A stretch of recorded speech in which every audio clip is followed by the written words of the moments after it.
Guys welcome to our channel again MSG के वर्स। आज हम आपको वेदों के बारे में बताएंगे। तो हमारे 4 वेद हैं, ये तो आपको पता ही होगा। तो फर्स्ट इज ऋग्वेद, सामवेद, यजुर्वेद और फिर अथर्ववेद। जो वेद है इसका मतलब होता है ज्ञान यानी कि नॉलेज इंग्लिश में।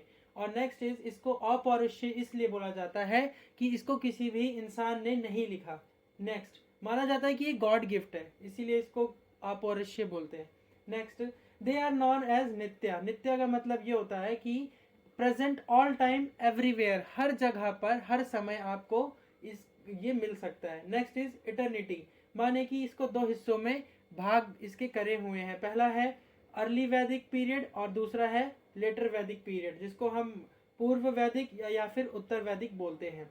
तो जो हमारा अर्ली वैदिक टाइम है वो है 1500 टू 1600 BC और जो हमारा लेटर पीरियड है वो है 1000 टू 600 BC। अब हम आपको अपने पहले वेद यानी ऋग्वेद के बारे में बताने जा रहे हैं। तो first point is oldest surviving book title given by UNESCO. UNESCO का फुल फॉर्म आप मुझे बताएंगे कमेंट में। और यूनेस्को ने इसको सबसे पुरानी सबसे प्राचीन बुक मानी है। नेक्स्ट जो ऋग्वेद है उसको पढ़ने वाले पुरुष को होत्रा कहा जाता है और जो महिला इसको पढ़ती है उसे होत्री कहा जाता है। Next is it has many things in common with Jind Avesta, जो कि एक ईरानियन बुक है, और ऋग्वेद जो है, इन दोनों में काफ़ी टॉपिक ऐसे हैं जो सिमिलर हैं। नेक्स्ट जो इसमें मंडल है वो है 10, यानी कि 10 मंडल्स are there in our Rigveda and 1028 hymns यानी श्लोक है। फिर 10,462 छंद है। नेक्स्ट जो इसका 7वां मंडल है उसमें दशराज युद्ध के बारे में बताया हुआ है।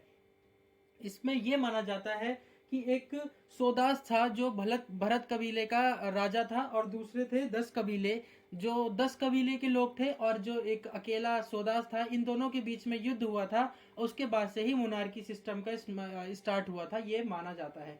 नेक्स्ट इज 9th मंडल जो है हमारा, उसमें सोम देवता की बात करी गई है जिसको हम गॉड ऑफ वनस्पति भी मानते हैं। नेक्स्ट जो 3rd मंडल है हमारा, उसमें हमारा गायत्री मंत्र है जो कि हमें विश्वामित्र जी ने दिया है। जो आप गायत्री मंत्र तो आप सब जानते ही होंगे। नेक्स्ट इज जो वर्ण सिस्टम है हमारा, जिसमें हम जिसको आज हम बाद में कास्ट सिस्टम के नाम से जाने लगे हैं। इसमें बताया गया है कि जो हमारी 4 मुख्य जातियां हैं वो भगवान विष्णु के किस किस जगह से, या सॉरी ब्रह्मा के किस किस जगह से उत्पन्न हुई हैं। तो ब्रह्मा जी के मस्तिष्क से ब्राह्मण पैदा हुआ है, हाथों से क्षत्रिय, थाई से वैश्य और फिट से शूद्र। ये वर्ण सिस्टम है। इसमें यह माना जाता था कि जिस भी जाति में आप पैदा हुए हैं, अगर आप मान लो मैं ब्राह्मण हूं और जो मेरे कर्म है, मेरे जो काम है, अगर मेरे वो शूद्र वाले हैं तो मैं ब्राह्मण ना कहला के शूद्र ही कहलाऊंगा। या फिर मैं क्षत्रिय हूं और मैं वैश्य जैसा कोई व्यवहार करता हूं तो मैं वैश्य ही कहलाया जाऊंगा। आपको अपने दूसरे और इम्पोर्टेंट वेद यजुर्वेद के बारे में बताने जा रहे हैं। इसको हम सेक्रीफाइजल प्रेयर बुक भी कहते हैं क्योंकि इसके अंदर सभी अनुष्ठान और व्रतों को करने का विधि विधान लिखा हुआ है। फिर नेक्स्ट चीज जो है इसमें ये लिखा हुआ है कि इसमें कुछ पद और खद दोनों चीजें हैं, गद और पद दोनों चीजें हैं। और फिर तीसरा पॉइंट जो है इसमें ये लिखा है कि जो लेटर वैदिक पीरियड में इसको लिखा गया था। और इसके 2 पार्ट है। इसको पहला पार्ट हम जाना जाता है कृष्ण यजुर्वेद के नाम से, दूसरा शुक्ल यजुर्वेद। और जो कृष्ण यजुर्वेद है उसमें काली शक्तियों का वर्णन किया हुआ है और शुक्ल यजुर्वेद में सफेद यानी कि अच्छी चीजों के, अच्छी ताकतों और अच्छे मैजिकों के बारे में बताया गया है। अब तीसरा और इम्पोर्टेंट बुक हमारे म्यूजिक के लिए यह है हमारा सामवेद। तो इसको बुक ऑफ चैंट्स कहा जाता है, यानी कि मंत्रों की बुक है ये। और it is the beginning of Indian classic music expert who read this of Samaveda are known as a udgatri. जो इसको पढ़ता है उसे उद्गत्री कहा जाता है। और माना जाता है कि जो इंडियन म्यूजिक की, इंडियन क्लासिक म्यूजिक की जो ओरिजिन है वो इसी बुक से है। और इसमें कुल मिला के 1810 श्लोक हैं।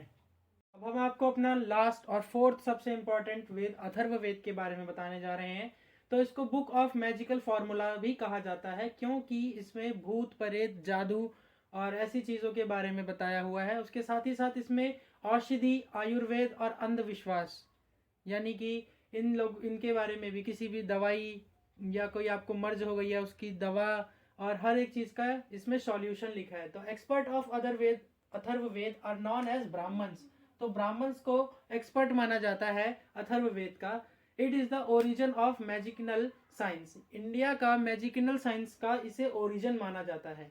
Thank you. और आप मुझे कमेंट में फुल फॉर्म ऑफ यूनेस्को बताएंगे। Thank you and visit our channel again.